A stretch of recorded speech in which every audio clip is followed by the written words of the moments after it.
In this episode of the Locked On NBA Big Board podcast, I am going to talk about Alexandre Sarr. Sarr is arguably the hottest name in the draft world right now.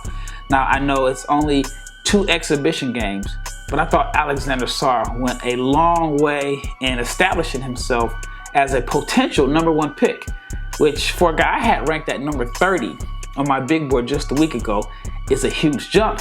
So in this episode, I'm going to interview Alexandre Sarr, but first, I'm going to share my thoughts on his performance over 2 games at the G League Invitational in Henderson, Nevada.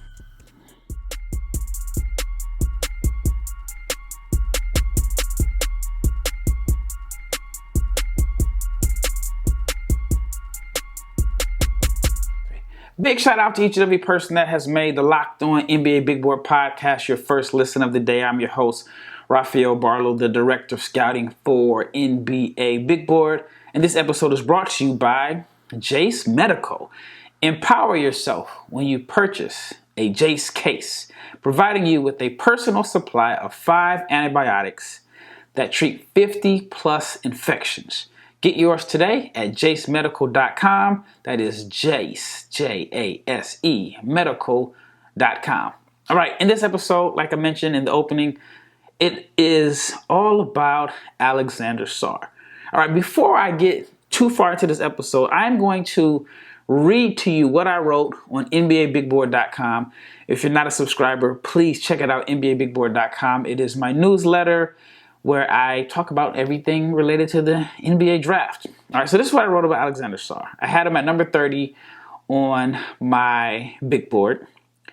This is what I wrote. In my humble opinion, Sarr is one of the 10 most gifted prospects in this draft class. He has everything you'd want in a modern NBA big man. Excellent size at 7'1" with a 7'5" wingspan. Plus, he's mobile and coordinated with impressive footwork and a soft touch around the rim. Sarr can also post up, space the floor, make the right reads, handle the ball, and defend. Unfortunately, the Frenchman is more flash than substance at this point in his career, but he could easily find himself at the top half of the lottery in June. And I wrote this 2 weeks ago. What I'd like to see from Sarr in 23-24. I wrote dominance. I'm setting the bar high, but I've never seen Sarr put it all together and impose his will on games the way his talent suggests. He has all the tools to be an elite defender that shuts down pick and rolls and erases shots at the rim, while providing scoring punch as a matchup nightmare who exploits defenders in the paint from the mid-post and out on the perimeter. After a lackluster U19 World Cup where he averaged 7.4 points and 5.9 rebounds on 45, 28, 57 shooting splits, I'm hoping a move to Australia can be a turn in the right direction to maximize his tantalizing skill set. So again, I wrote this about 2 weeks ago. Well, everything that I wanted to see from Alexandre Sarr, he did it at the G League Ignite Invitational over 2 games. Sarr, you can make a case and say he was the best player. And I know Ron Holland scored 56 points, which comes out to 28 points per game over 2 games. And Ron Holland was phenomenal. But I thought Sarr was the biggest winner last week. I thought that he put on a show that, again, could put him in position to be the number 1 pick in the 2024 draft. Again, 7'1", 7'5" wingspan. And in this showcase, he averaged 6 blocks per game. 6 blocks per game. And some of the blocks were emphatic. Like, one of the things that stood out to me most about Sarr's performance was the confidence and intensity and the toughness that he played with. There was a couple times where he rejected a shot in the crowd and stared the opponent down and was talking trash. And I know some people don't like that, but for me, it is a sign in the right direction for a guy that is normally pretty mild-mannered. But he was, as they say, he was on one. The confidence was sky high. He was scoring from tip dunks to making jumpers. He made 2 out of 5 from deep. He showed his touch around the rim. He showed some nice passes. Everything that I had been hoping to see out of Alexandre Sarr from a level of consistency and dominance, he did it in Henderson, Nevada. And everything that I wrote from 2 weeks ago, it came to light. The talent was there. He showed his length, the athleticism. There was one particular play that stood out to me the most, and it was a possession where he got matched up against Ron Holland in isolation. Now, Ron Holland is extremely fast for a wing. His first step is like as quick as a hiccup. He was blown by Perth defenders almost at will anytime he got the ball. But there was one possession where he got matched up against Sarr, and Sarr bottled him up. He couldn't shake free. He gave him hezzy, cross, and he couldn't shake free. And that was probably the most impressive possession defensively from Alexandre Sarr, just because he showed that he couldn't defend in space. Again, Ronald Holland is super fast. And so he showed that he can defend an elite athlete with a quick step in space. And then again, with the blocks, 6 blocks per game, that was something that it wasn't expected from me. Again, like I wrote, I had the bar high for Alexandre Sarr. I ranked him at number 30 just because I personally did not believe that he could, that he was going to put it together. I was hopeful, I was optimistic, like I wrote about, but I just had my doubts that he would put it together because I've been watching him and tracking him for a while now, since he played for Real Madrid. And another reason why I was a little bit skeptical in a sense is because, again, like I mentioned, 7 points, roughly 6 rebounds at the U19s. And then even at Overtime Elite, he averaged 11.6 rebounds per game. Again, we're talking about a guy that is extremely talented, but the numbers and the production hadn't always matched up. So, with that being said, I sat down with Alexandre, and this was after the first game. So we did this interview on a Thursday. I didn't get a chance to interview him on Wednesday, but we talked about his journey to Australia. I talked about my doubts or my concerns about his game. We talked about that. We talked about his experience with OTE. And he mentioned something that I never really considered, that this was the first time, or talking about playing for Perth, that he was actually featured.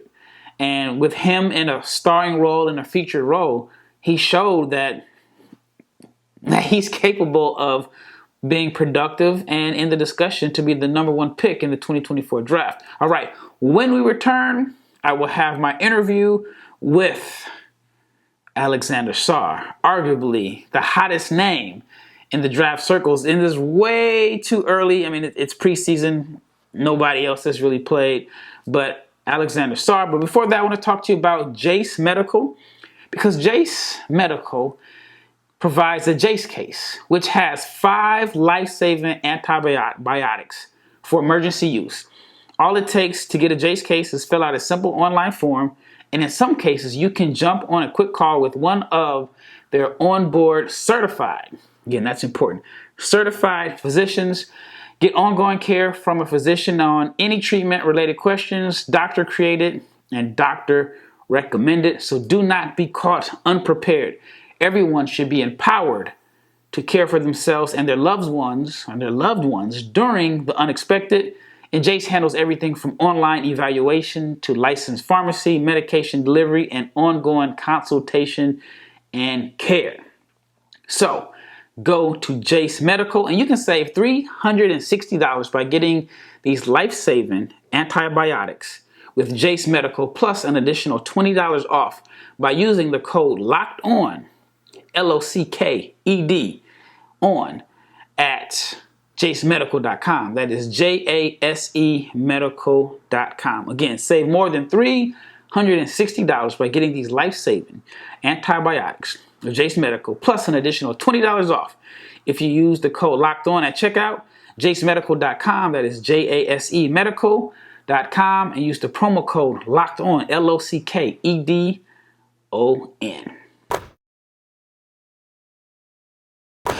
I am here live in Henderson, Nevada at the Dollar Loan Center. I just watched the Perth Wildcats practice, and I'm here with Alexandre Sarr, who had a phenomenal game last night. How was this experience for you, playing in front of all these NBA scouts on a big stage like this? Yeah, it was great, being able just to be invited to this, to be able to play. But then it was just like, it wasn't just another game, but I didn't put too much pressure on myself playing into it. That was my next question. Do you feel like it was pressure on you because you are one of the main people or one of the main reasons why this showcase actually took place? No, I don't think it was pressure on me. I think it was just more like I was just happy to be able to just showcase what I can do, just for people to be able to see me in a different setting and just to show my talent. How has going to Australia changed your game over the last few weeks? I would say I don't think it changed my game, but I'll probably have a bigger role in that team right now. So it probably just makes me just learn more about my game and just grow as a player, definitely. Do you feel like that was kind of, I wouldn't say not a reason, but do you feel like this is the first time that you've had a really big role and that you've been able to really showcase how talented you are? Yeah, I think I had that much of a role last year at OTE, but that's the first role I have in a pro team, so it's cool having that big of a role. So I've been following you for a few years now, and I think you're one of the most talented players in this class, just with your height, your length, and your skill set. And it's not a knock. I've always felt like you haven't dominated like you should. But yesterday, I was like, okay, he went out and he dominated. Has the coaching staff just given you more confidence to play freely and show everything that you can do? Not really, it's just more about I feel like being in a pro setting is different from just playing at the youth level. With the national team, the way they run stuff is different than when you're here. It's more about just you play basketball. It's just you trying to go out there and be productive.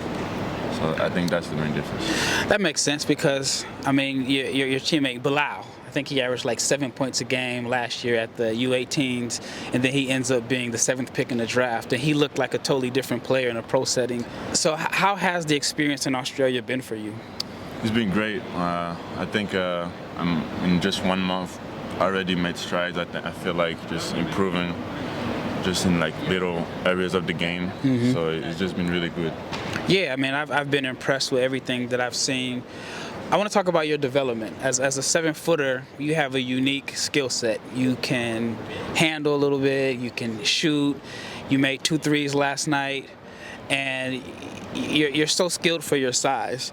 Talk about when you first started playing, what did you start working on to put yourself in this position? Because you're not this traditional low post guy.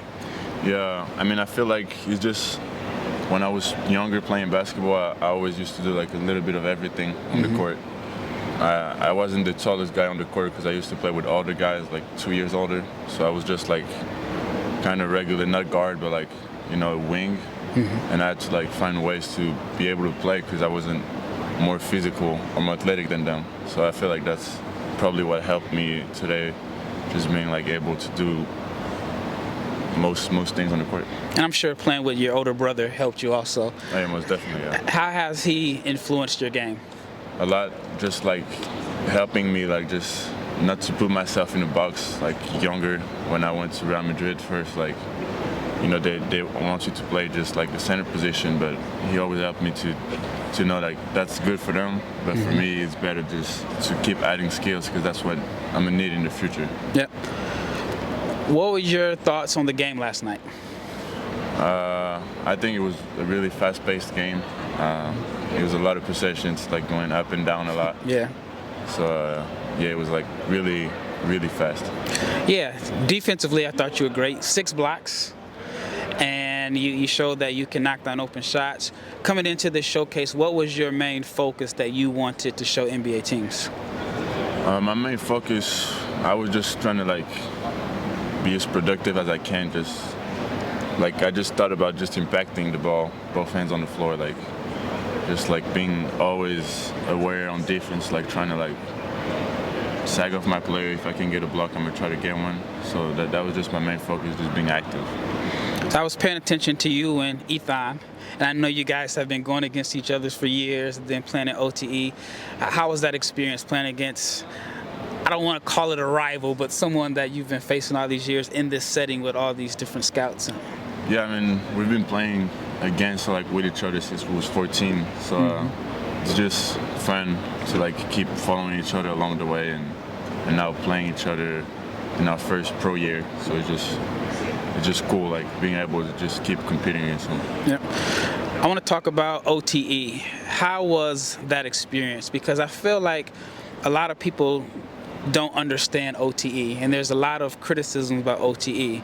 But I thought last night was a great night for OTE because you played well, Tyler played well, Ethan played well. So tell me about that experience with overtime. Yeah, I really liked the 2 years I spent at OTE. It was like a lot of like skill work and a lot of just like weight room stuff where I worked on my body a lot, became faster, I think, more explosive, and just stronger all over. And it just like made me a better player. And really, I think that's what's good about OTE is like you really see growth and in skills in just every part of your games. How do you think that's helped you prepare for being a professional? Because in a sense, this is like, was it your third year as a professional in a sense? How was that OTE experience help prepare you? I think it definitely helped me, like just the daily habits of like I wasn't, when I went to Australia, I didn't feel like it was a whole different world, you know, because I've been used to it.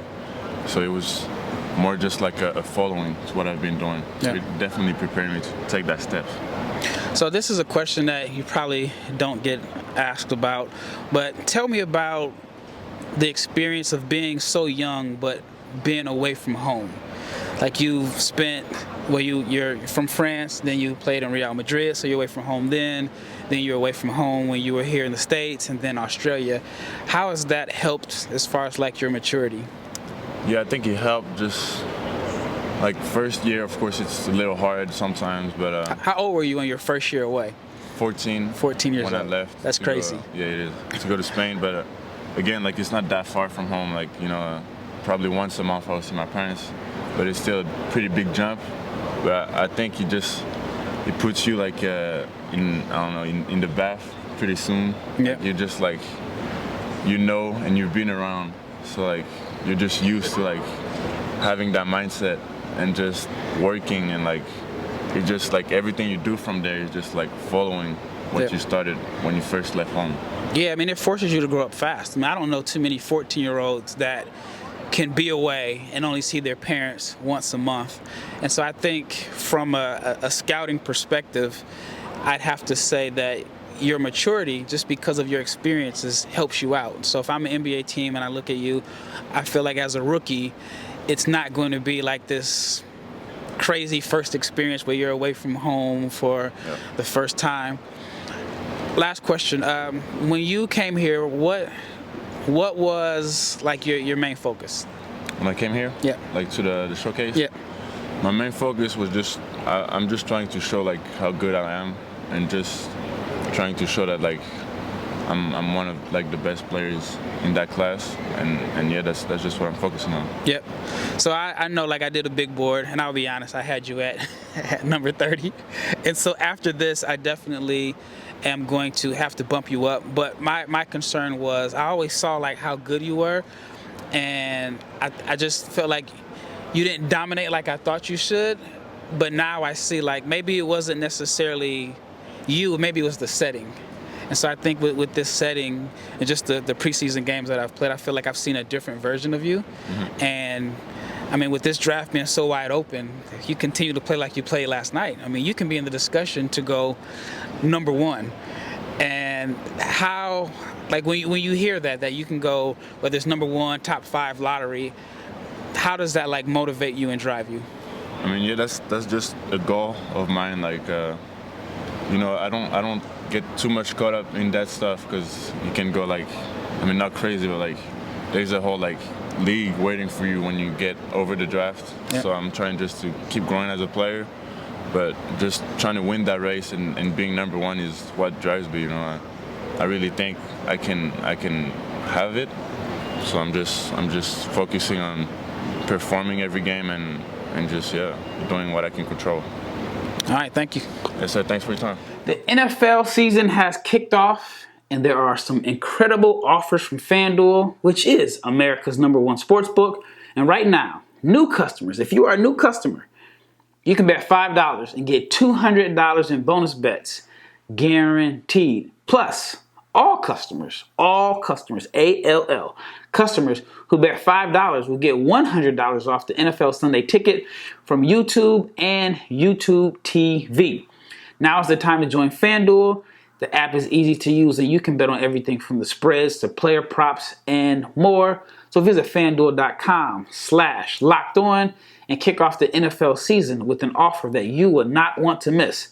Again, FanDuel.com/lockedon, and FanDuel is the official partner of the NFL and Locked On. All right, last segment. Again, that was a great interview with Alexandre Sarr. I'm glad I caught him early because I think his stock is going to blow up and it's going to be pretty difficult to get a sit-down interview with him. And like I mentioned, I've been a huge fan of his talent and upside for the last few years, and I openly questioned his inconsistent production and how he teased dominance, but my questions were answered with his play over 2 games. And I'll just give you some of the stats. He averaged 21.5 points on 59% shooting, along with 8.5 rebounds and 6 blocks per game. Now, if he can keep that up, if he can keep up that production, which, again, it's unlikely. Australia is a physical league. But I think if he averages 17, 7, and 3 and shows that he can defend in space, continues to show promise as a shooter and as a passer, I think he could be in the discussion to be the #1 pick. He fits the modern-day NBA center. He can even be a guy that I think that you can play next to a traditional big until he gains weight. I could see him as a 4, as maybe like a Jaren Jackson type defender. Nah, Jaren Jackson as a defender is not necessarily as valuable in FIBA play as he is in NBA play, and we saw that at the World Cup. But that's a totally different story. But I do believe that Alexandre Sarr has the versatility, and if the shot continues to develop again, he could end up playing some 4 until he develops into a 5. He is, I've been saying it the last few weeks, one of the most talented players in this draft. But it was interesting to me that he mentioned that being featured is the reason for the spike in production. So definitely looking forward to seeing what transpires the rest of the season in Australia. It's a physical league, but whatever they've done, I don't know what it is they've done. I don't know what type of battery they put in his back. I don't know what they're feeding him, but I like it. I want him to keep it up. Now the question is, can Alexandre Sarr possibly pass Donovan Clingan? That's going to be a potential debate simply because Clingan is a guy that was very, very dominant in his limited minutes last year. He's expected to have a bigger role, but he's not your modern day 5 in a sense because he doesn't necessarily space the floor. He is a guy that pretty much does most of his damage around the basket. Not very many self-created shots, even though he's physically more ready. But we could end up having a debate over who is the best 5-man in this class. Because I thought, a few weeks ago was head and shoulders Donovan Clingan. And someone had mentioned to me that Alexandre Sarr in this 2-game showcase showed everything that we hoped Kel'el Ware would be. I thought that was a very interesting take. Well, that wraps up this episode of the Locked On NBA Big Board podcast. In my next episode, I guess I'm going to give us a name. We don't really have a name yet, but I'm going to call us the Triangle Offense. It is me, Richard, and Leif, and we are going to share our thoughts on the G League Invitational. Of course, we're going to talk about Alexandre Sarr. We're going to talk about Ronald Holland. We're going to talk about Matas Bazulis and Ethan Almanza and their performance. Once again, it's Rafael Barlowe, and I am out.